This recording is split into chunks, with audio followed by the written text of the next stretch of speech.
Hey everyone, Tina Hogan Grant here with my Cuppa A Natter that I like to do on a Monday, twice a month. I like to invite authors into my home. We talk about books, writing, life as an author, and whatever comes to mind. And tonight, Sandra Hunter is joining me. How are you this evening, my dear?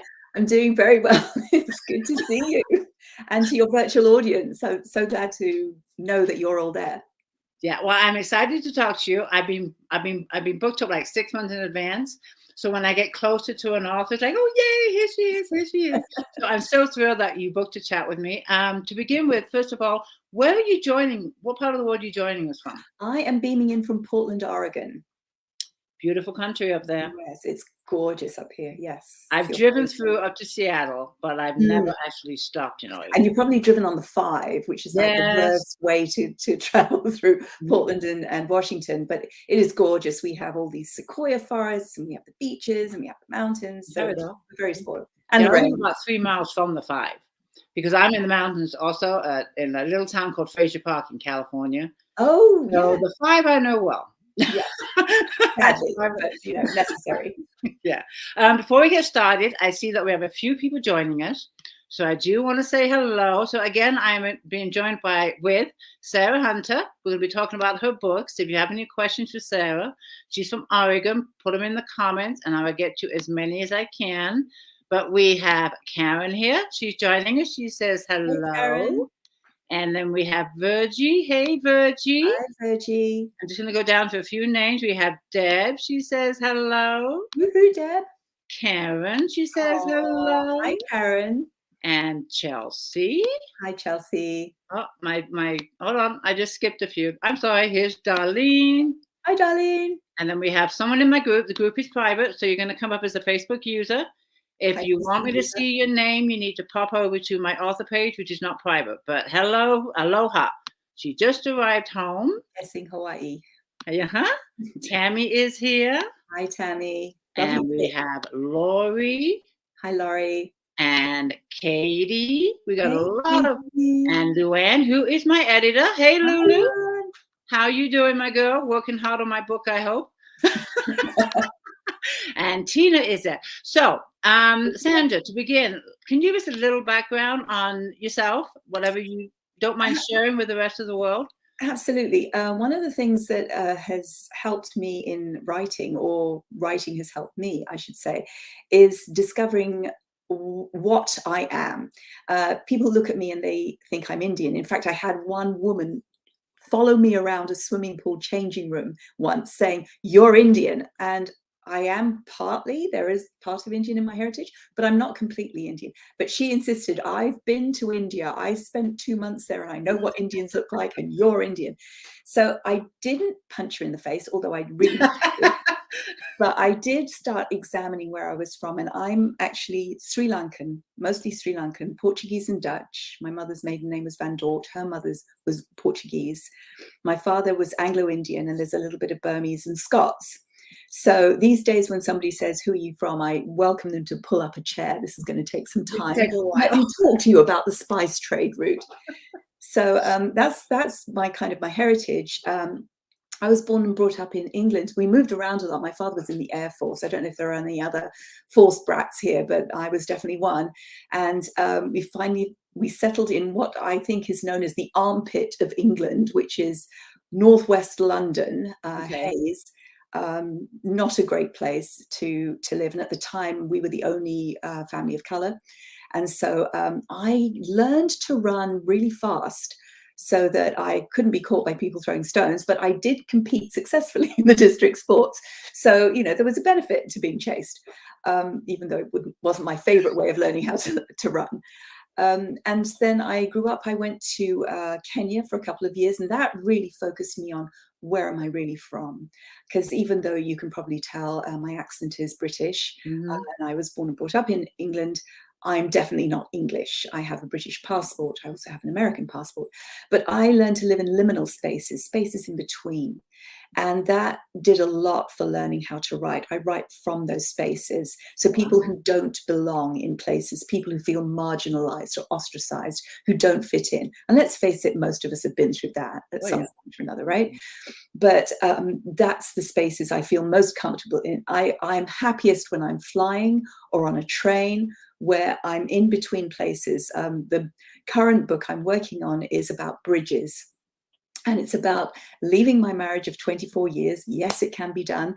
Moving to Portland, Oregon, and starting a business because there's a lot of stress in my life. So learning about the beautiful bridges in Portland was amazing, because not just structurally, I'm kind of a little bit of a bridge geek, but understanding that a bridge is, we talk about burning bridges, right? Leaving the past behind. But there's also the sense of being in a liminal space, a space that is not one place or another place. You're kind of in between the two. Right. And most people think of bridges as connecting points, and obviously they are. We use them for convenience sake. But if you walk across the bridges, as I have done, you do feel as though you are not any one place. And there's also an expansion of time as well, because you haven't arrived and you haven't departed. You're just in process. Kind of in limbo. Yeah, and it's a really very interesting place to be in. Obviously, there's a lot of metaphorical symbolism for that, for somebody who's left a marriage and somebody who's, starting a business. So, liminal spaces are mine. And how long ago was it when you left your marriage? 21, September 1921. 1921. Dude, I really 2021. My age, do I? Wait a minute. I use this amazing makeup. 2021. Well, that's not that long ago. It's not that long ago, but it can be done. It took me a long time. I actually celebrate part of that in the book, one of the books I'm going to read from, The Breaking Skin of Photographs, because my mother didn't leave her marriage, and she should have done. She should have done. Yeah. Wow, I'm impressed. You're a brave woman. You're a brave woman. Brave or foolhardy, or some combination, or some liminal space between those two. Yes, definitely. Yeah. And how many books do you have published right now? 3. You had 3 books, and the first one came out when? 2014. So you've been writing for quite a while. I have been writing for quite a while. It's a lifesaver. So I've learned to externalize blocked feelings. That's the work I do actually with my in my business. I teach women how to externalize blocked feelings and come into their own space, to learn how to centralize themselves, center in self-worth. Do a lot of stress management, that kind of stuff, So it's stuff that I've learned along the way. So it's been kind of very interesting. Now, do you have any copies of your books, past or present? I mean, near you, that we can see one of your covers? Do you have any of your books close by? Not within hand's reach. I should probably leap to. Oh, I do. Oh, yay. I should have asked you before we went live. Oh my gosh, and I don't believe it. I actually have a copy of Losing Touch. Oh, there we go. That's the one I used for the graphic. This is the giveaway. And then this one is Tripwires. Oops. There it is. Tripwires, which is a collection of short stories. And so that one came out, and I don't have the other one on hand, but that one's, or do I? Yes, I do. And this one's called Small Change, and it was a chapbook. That's a bright cover. Yes, it's a very bright cover. It's a very small book, beautifully designed, by the way, by the. Now, do you design your own covers, or do you have someone? I did not. I had some input. I did not have any input at all for Losing Touch. It was basically, this woman on the cover has nothing to do with anything in the book at all. But okay, I'm going to warn you about that. But the publisher said, look, it's your first novel. We've got to sell it at airports, and so that's the cover they chose. And it did actually sell at airports and railways and all that. But the girl on the cover has nothing to do with it. They do have cups of tea. You'll see there's a little cup of tea. Okay, well, there you go. That's it. That's where the similarity ends. I like your honesty. Thank you for that. I did fight for a different cover, but they weren't having it. So, and the other two, Tripwires, I was able to have some input into that. And those are stories from young people around the world in very difficult political and social situations. Never talk about those. We just talk about the characters. And I just have such admiration for young people and kids, and they show loyalty and passion, compassion for each other, and they solve their problems. And so those are the stories. Wow. Now, I'm sorry, your first book, which one was that again? That was Losing Touch. Losing Touch. Now, number one, what inspired this book, and how long did it take you to write? So Losing Touch started I started off as a short story writer. Okay. So these chapters were originally titled with one of the Beatitudes from the Bible. And the reason for that, I'm not a religious person, but my family is. And so I used those titles to start stories. And finally, I had about 8 or 9 of them that had been published, and a couple of them had won awards. And I thought, I wonder if there's something I could connect them together with and make them into a book. So that's what started it. So these stories started way back, I would say, in the early 2000s, probably. Oh, wow. Way before they were published. Absolutely. And then they gradually accumulated. So then by the time they came together in 2014, they had been created into Losing Touch. They'd got the connective membrane that made them into connecting chapters. And the story behind Losing Touch is a fictional account of my family's move to England, focused on my father, who he himself of mixed heritage, but lost the place he called home, which was India. Lost his identity in moving to England. They faced tremendous racism when they first came post-war England, just coming out of the 50s and just approaching the 60s. And then he developed spinal muscular atrophy in his 60s, so began to, this gradual diminishing of his physical capabilities, ending up in a wheelchair, ending up being only able to sit in an armchair.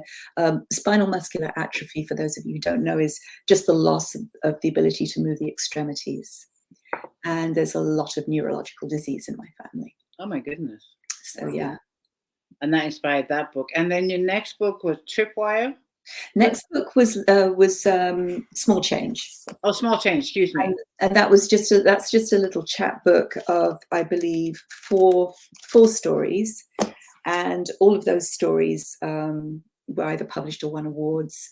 And they were about these children's voices who are so brave and so resilient in the most difficult of circumstances. And then that came out in 2016. The third book, Tripwires, came out in 2018, and that is a longer compilation of similar stories. And they're from around the world, and it's not just some of them like Palestine or Nigeria or Somalia or Sudan. Definitely have war involved. But some of them are set in, I think there's at least one set in Paris, there's one set in London. So it's the idea that conflict doesn't have to be against a socially or politically contentious background. It can exist anywhere. And you mentioned all these different countries that the stories take place. Have you visited these countries? I have visited some of these countries. There was a lot of research that went into finding out about the background of what I was writing about. But finding out about the background in terms of war or social conflict wasn't as important. Obviously, you need a realistic setting, and that was extremely important to me. It was the characters who survived. That was the most important thing. For example, the five girls who leave, I'm having to decide where this is. Let me just look this up now.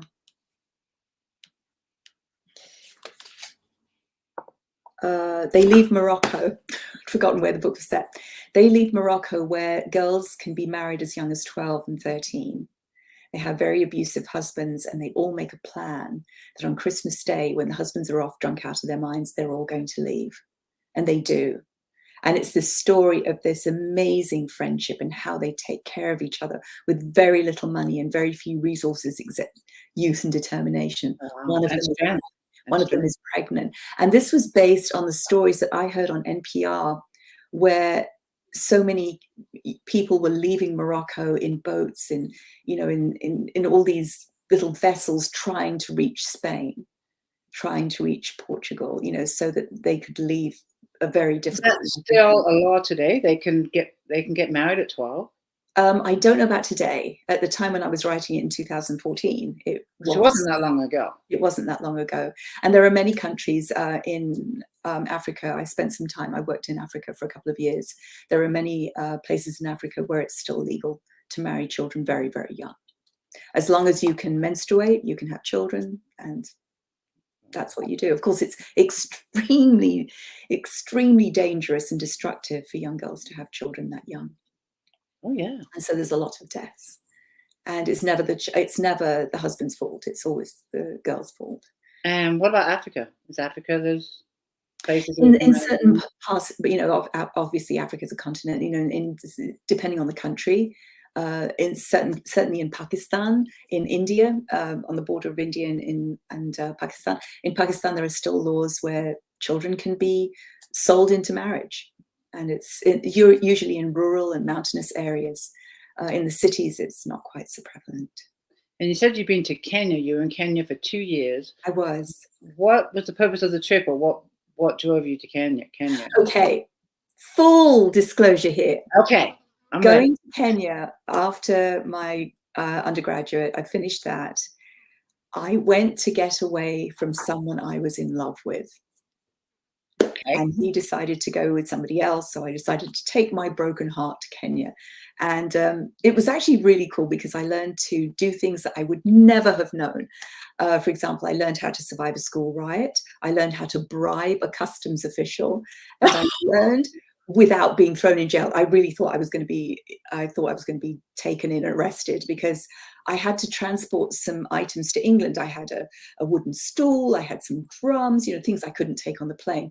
So I had a crate made at the school and I piled all this stuff, heavy things like books, took them down to customs.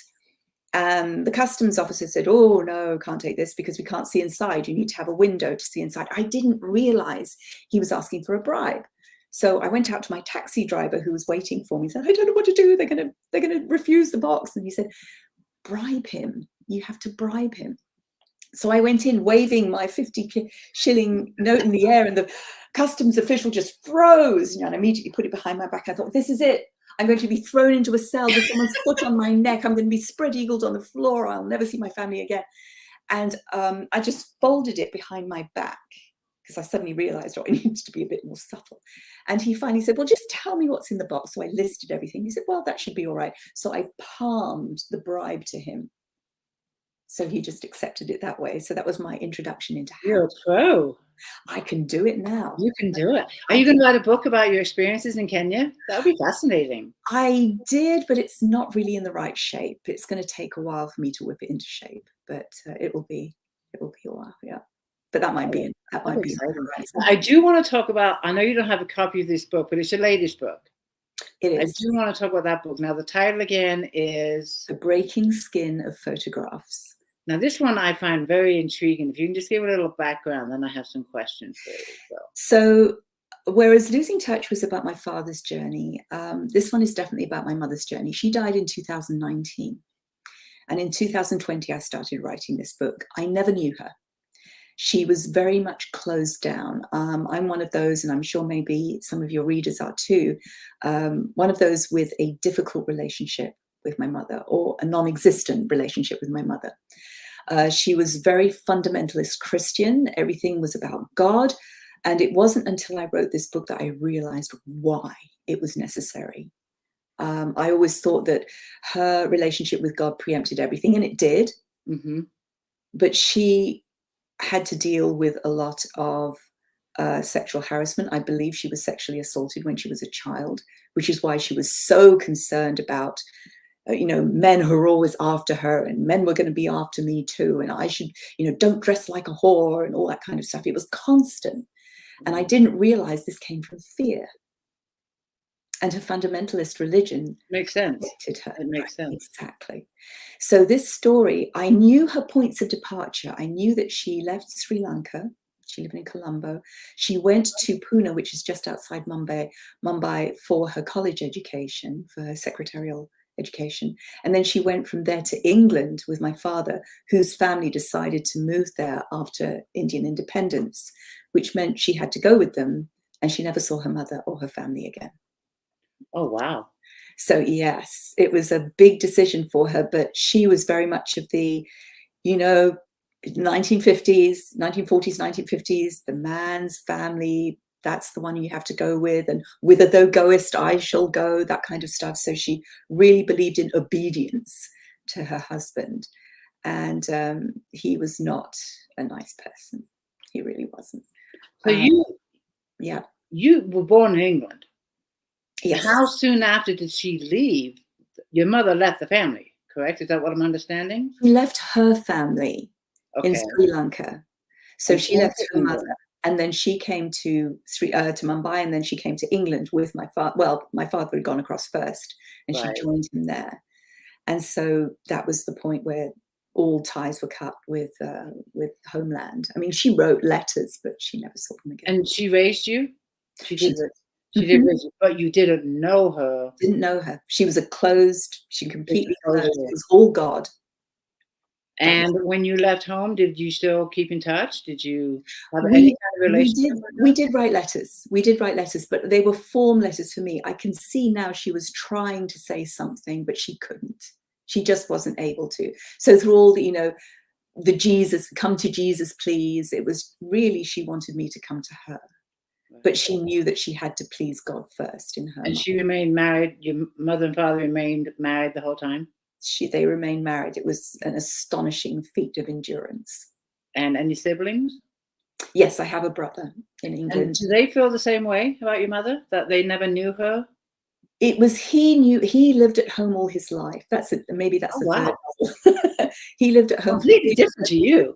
Yes, I know. I couldn't wait to leave. He lived at home. He still lives at home in my parents' house. And he has, excuse me, he has motor neuron disease. And so he will pass, unfortunately, fairly soon. I'm so sorry. Yeah. I'm so sorry about that. So he's still in England? He's still in England. At the house where you grew up? At the house where I grew up. And he knew my mother a little better, but not much, because it was all to do with religion. Wow. So. Fascinating story. Fascinating. I mean, I'm going to pause for just a few minutes, but I have a couple more questions. I see some questions popping up that I do want to take. Sure, absolutely. Give me one question. There we go. I mean, one question. 1 minute. Here we go. Karen asking a question.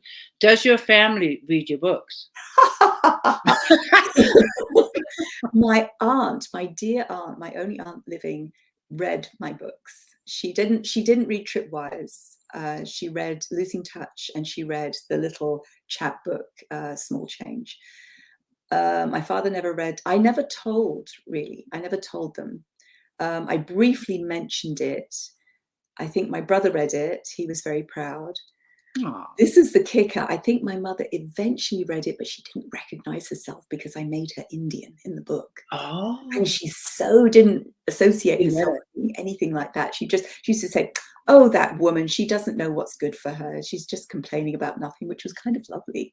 She just and you didn't let her know? I would never have dreamed of letting her know. No. Fascinating. I am impressed. Okay.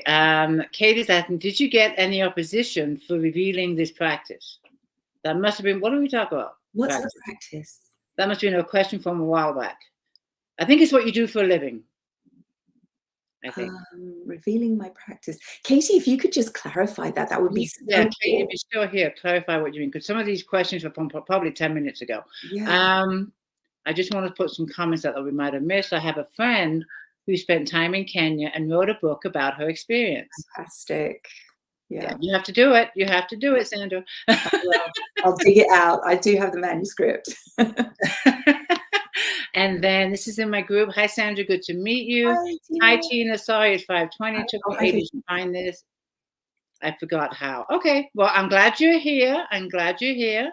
Cindy is saying how wonderful this book sounds. All your books sound. I like the fact that you're basing this on true life experiences and true life and endurance, I guess you could call it, like the crossing the bridges. Yes. The way that you look at life.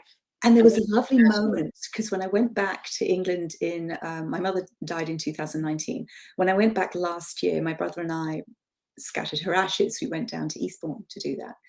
And I was able to hold her wedding ring and tell her, I've left my marriage. I've done this for you as much as it was for me, because I know how much you suffered through this marriage. Wow. And so there was such a moment when I was able to throw her ring and know that I was releasing her finally. Wow. Well, gave me goosebumps. It did. Connie wants to know, what kind of books do you like to read? Ooh, where should we start? I love the family sagas. I love Hilary. I think it's Hilary St. Mandel, I think is her name. I can't remember. I'm terrible at remembering names. I love historical fiction. I'm a big Dorothy Dunnett fan. Love all that stuff. I love Hilary Mantel, Bringing Up the Bodies, the Oliver Cromwell series. I love nonfiction as well. I like marine biology. And I like, oddly enough, physics written for dummies, because I really do like the concepts, the physics concepts that I will sometimes weave into books.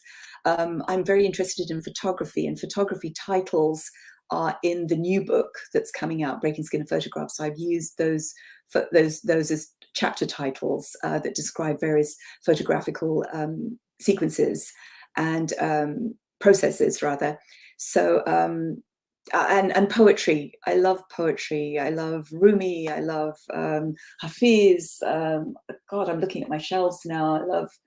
You have quite a variety. Yes, I love Banville and Coetzee and Diaz and Luria. Luria is just an amazing psychologist, by the way, the Russian psychologist Luria. If you have a chance, get hold of his book, because he was writing about astonishing things in his time.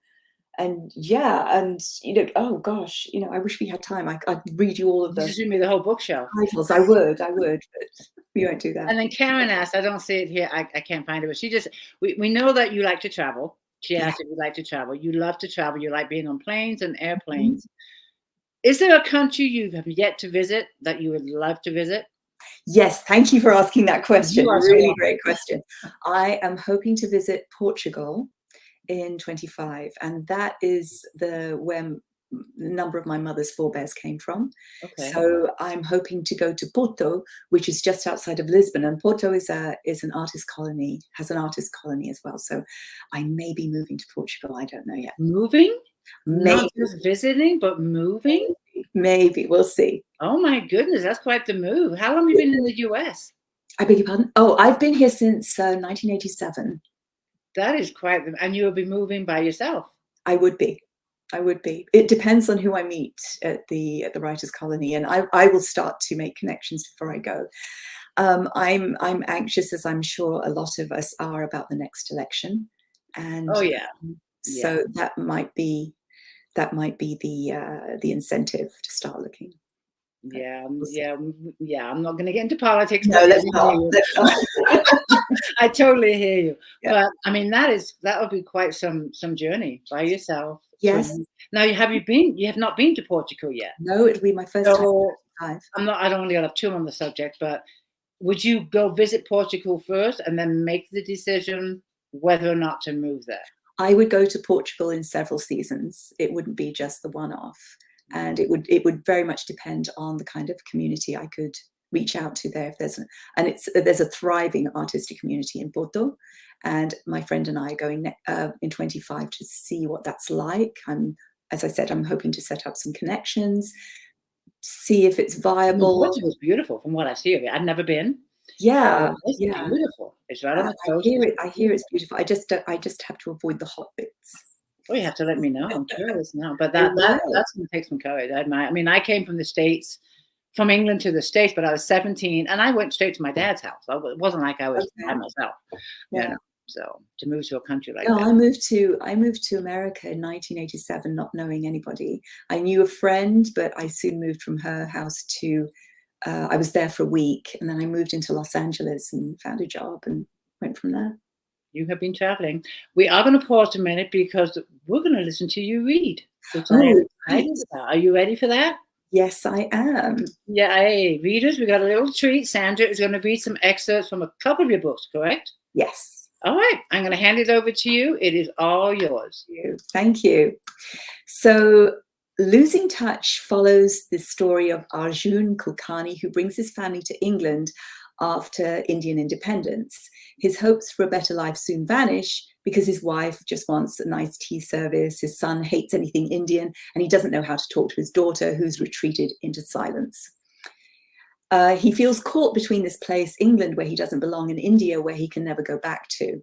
When his right leg starts failing, his growing sense of imbalance is more than external.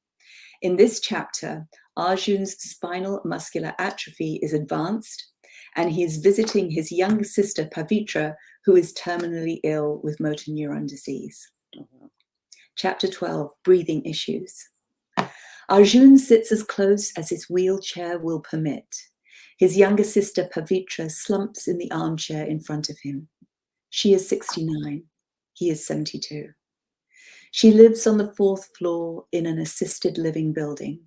The apartment is small, but with none of the clutter of the previous one where she, her husband Mike, and the 2 children jumbled around together. Where are my socks? Who took my sweater? Are there any bananas left? Arjun thinks of the photo albums, their childhood belonging to another land where they were once without pain. Trips to the sea, to the hill stations, smiling groups hugging in front of the Red Fort, on top of stone staircases, next to sand castles at the beach. It all belongs to some other once upon a time. Dying is no longer the frightening bogeyman of younger days. It has become more attractive. Even the word dying sounds soothing, a gentle sliding away. Pavitra gasps, "Why am I so scared? Why can't I get any air into my lungs?" Pet, calm down. Try to breathe more slowly. Look, copy me. He breathes in slowly and pushes out the breath with his mouth open. She breathes in, blows air out, but can't slow down. Her shoulders lift during the intake, but the air won't go in, and nothing she can do will help it. He wants to straighten her up, put pillows behind her back and shoulders, settle her so she'll feel more comfortable, relax a little. But he cannot even reach out to hug her. He watches his sister's labored breathing, the blanket dropped around her feet. She has always been a modest woman. He knows she would be embarrassed if she knew her knees were exposed. The day nurse arrives with a tray. She puts it down and holds out the mug with a straw to Pavitra. "I'm going to check downstairs with the nurse. She said she'd called the doctor an hour ago. He should have called back by now." She rustles out of the apartment. Arjun remembers back to his RAF days when he was a nurse. During one of his night visits to the ward, he found one of the patients having difficulty sleeping. He offered the elderly man a cup of tea, and then another voice whispered, "Please, may I have a cup of tea too?" He found himself handing round cups of tea while everyone sat up and relaxed. Eventually the word went round, and for several days the whole ward sat up at 2 a.m. ready for their tea. Pavitra's face is thin and the eyes are too large. She looks so little like the photograph at the top of the cabinet. A dark-haired 30-year-old Mike, his arm around the tiny woman, his wife, leans towards the camera. She sits stiffly, smiling nervously. How old was she? 22? She looks younger. Pavitra says, "Please, call the doctor." Pet, calm yourself. She still thinks he's capable, and he has a moment of triumph and fury.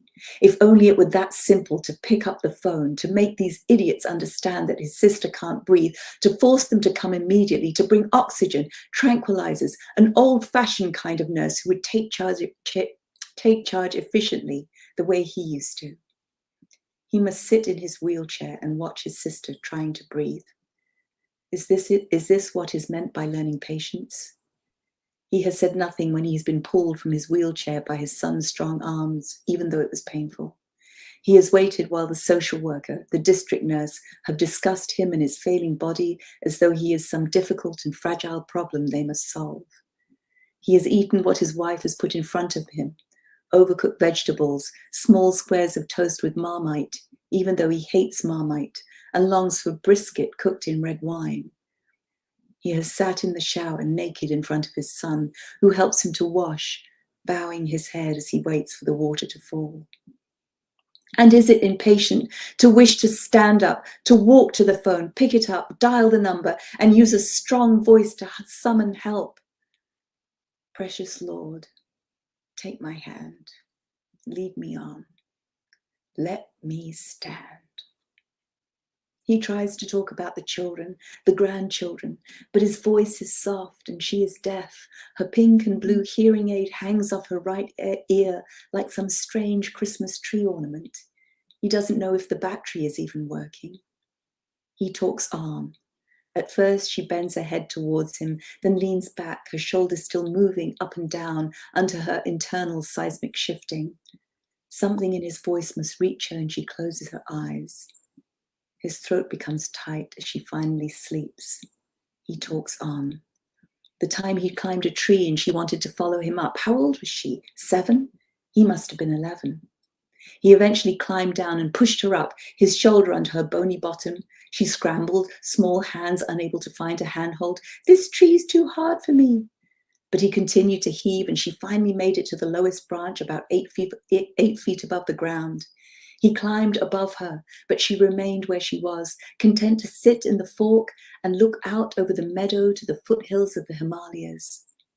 He climbed down and left her in the tree. She called after him, but he shook his head as he walked away. You can climb down yourself. She was angry. I don't care. I want to stay in this tree anyway. He went far enough to be sure she couldn't see him through the trees and then crawled back through the tall grass to see what she would do. For a while, she sat staring in the direction he'd gone. He knew what she was thinking. He'll come back. And then she began to extend one foot, searching for a hold on the tree trunk. She released the upper branch and hugged the lower branch with both arms, easing herself down. Her legs dangled and kicked. He knew she'd be sobbing, but she was a determined little thing. Look how she'd followed him up. Finally, one foot connected with a large knot on the tree trunk. She stabilized, transferring her weight so she could move her body further down. She bent, placing one hand down on the knot. As she lowered her body down to the ground, he saw her chest heaving with the effort. She stood up, brushed off her dress, examined her knees, and then shook her hair back. How proud she looked.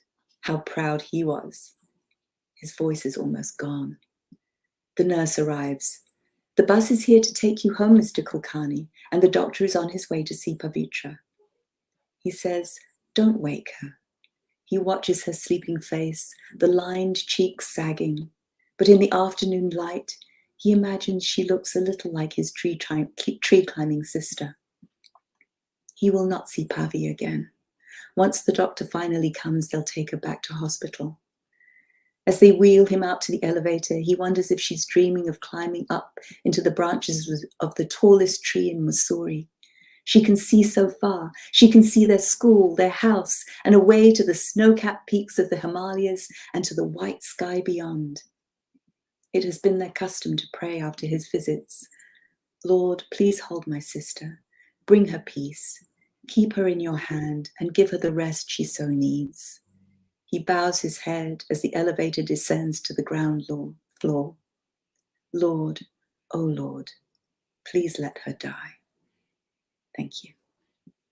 Fabulous reading. Thank you. That was beautiful. You have a fantastic voice. Thank you so much. You really do. That was beautiful. I mean, I'm sucked in. I keep going. Keep going. You have some wonderful comments too. I want to pop some up. Thank you. Are your books available on audio? They are not. That's something that my agent and I are talking about, but I want to do them myself. There you go, because I was just going to pop this up. You have a wonderful voice. Thank you so much. Cindy. You really should do them yourself, because who else knows the emotions that needs to be put into the voice but the person that wrote them? But I always nearly cry at that moment. Let me stand. It's beautiful. Beautiful. Should read audiobooks as you read beautiful. Thank you. And then Barbara, thank you for reading. You have a lovely voice. Thank you, Barbara. I'm going to put some comments. You have some wonderful comments. Should read all of it as you read beautifully. Thank you. Second. Karen says, this is so interesting. Thank you. Connie, beautiful reading voice. Thank you. Your reading is wonderful. You have a soothing, teacher, aggressive voice. I love that. Thank you. You really do have a great voice, and I hope that they will let you read your books. Thanks so much. Yeah. And then Karen says, don't stop, keep reading. I do have one more excerpt. Janelle says the accent with the reading. Mm. And let's see, and one more. Here we go. You would do great reading your book. I think like 5 comments. There's a consensus.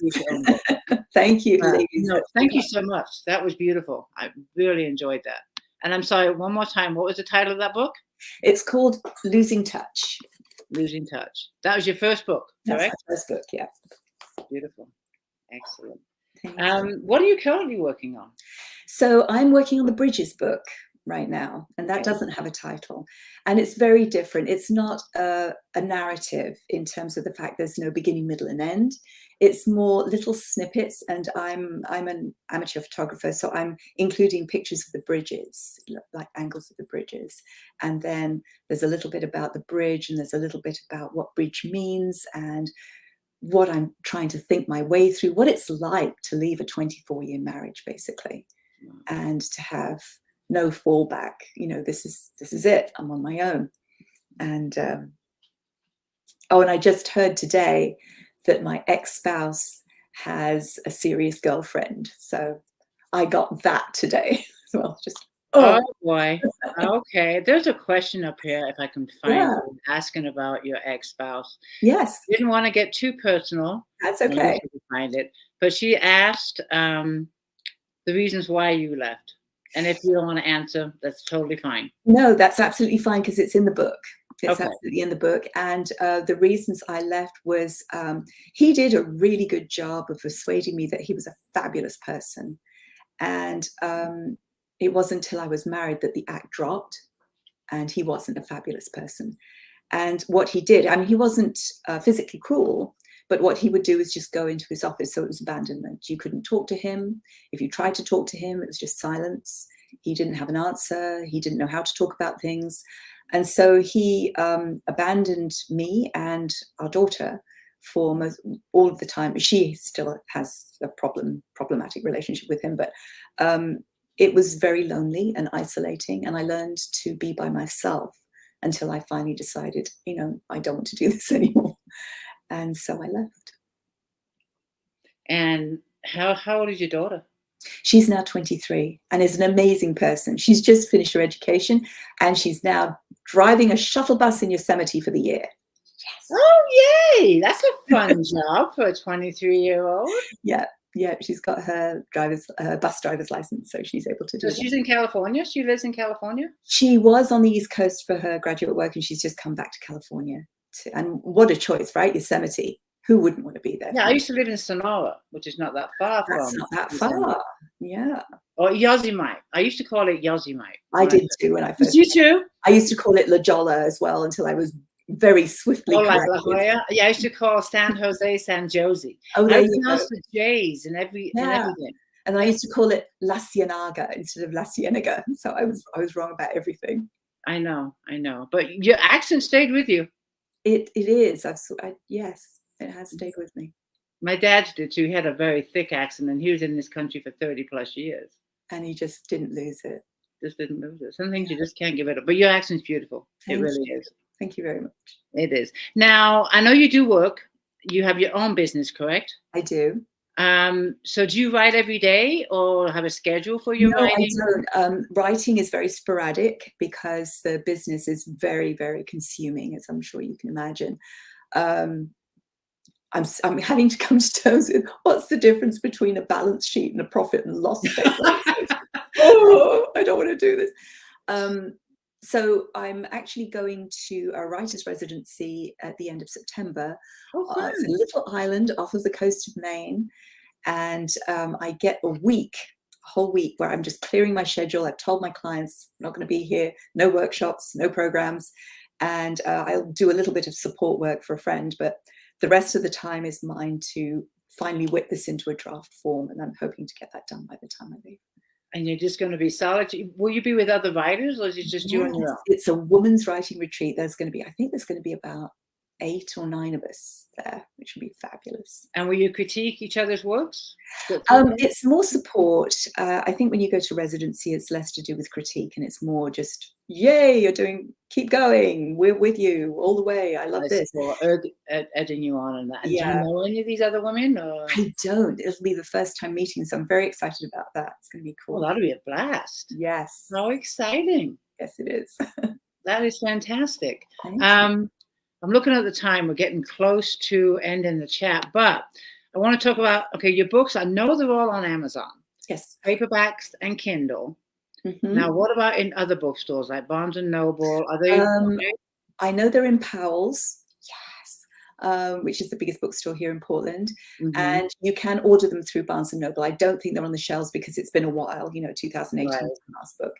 So, but you can ask for them from there. And yes, I would much prefer if you went through Barnes & Noble than Amazon. But I understand, it's convenient. And what about the Kindle? Are you in Kindle Unlimited or no? Yes, definitely on Kindle. You can. And Unlimited? Kindle Unlimited? I believe so. Oh, that you would have to check. You would have to check. I would hate to say something that wasn't true. Yeah. Okay. Great. Hold on. Things blinking here. Okay. The other question I like to ask the authors before we end the chat is: you've written 4 books since 2014. What kind of advice would you give to an aspiring author that has yet to publish their book but really wants to be published? Interesting question. I'm hearing that a lot. I teach a lot of classes here in Portland on writing, and I'm seeing a lot of memoir writers now coming in. And what you need to remember as a first-time writer is that it will look terrible on the page. Don't look at it.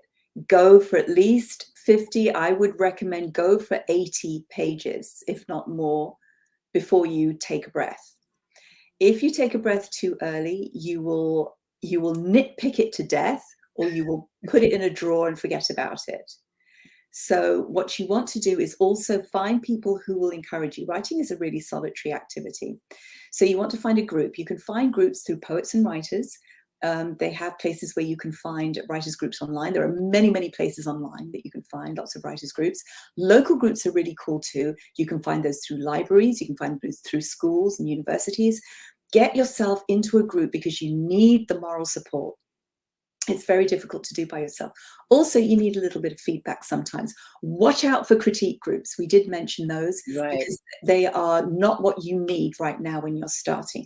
Later, when you get a draft together, then you'll need a critique group. Then you'll need beta readers. Then you'll need an editor. Please know that you'll need an editor and beta readers before you think of an agent.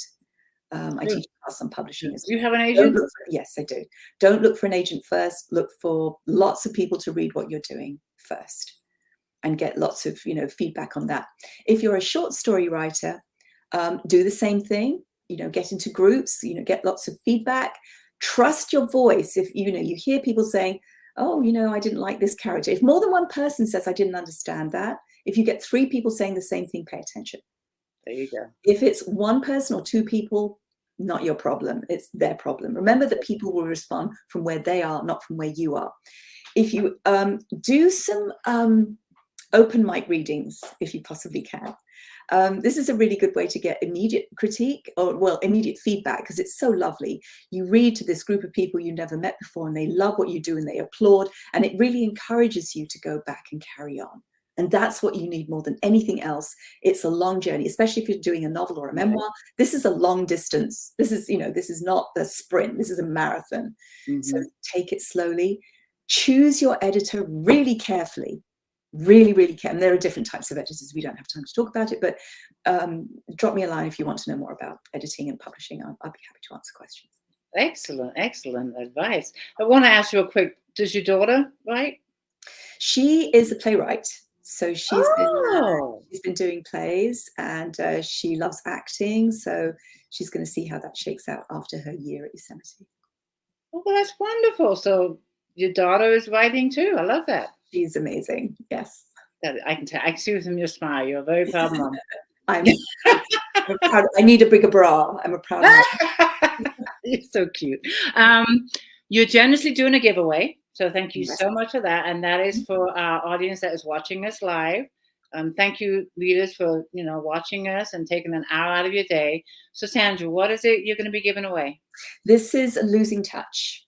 So this is this book. I will also sign it for you. So when whoever gets this one is chosen or wins, please let me know the name to which you would like this book addressed, and I will write it. That's perfect. And you've asked me to pick the winner for you. I did. So I happily do. I will do it after the live, probably in a couple of hours after my doggies have been fed. Very important. Feed the doggies. Yeah, feed the dogs first. Yeah. And then I would tag you once I've announced the winner and have them reach out to you. That sounds and perfect. You can exchange information that way. And I'm also doing my regular giveaway, readers, which is the $5 Amazon gift card. And I think you all know how this works. You need to go to my Facebook author page and share this video. Share it in your favorite group. Share it with your favorite friends, your reading friends, wherever you want to share it, and tag me. So I know you shared it, and you'll be in the drawing for the $5 Amazon gift card. Sandra, this has been a great chat. Thank you. Thank you so much, Tina. And thank you to all the readers. It's been lovely to meet you all. And real quick, too, I did put your Amazon page, I think, in the text. But if you have any other links you want to share, whether it be a website or a Facebook page, feel free to put it in the comments underneath the chat. Okay, thank you very much. Okay, and thank you. Thanks so much. All right. Good night, everybody. Bye.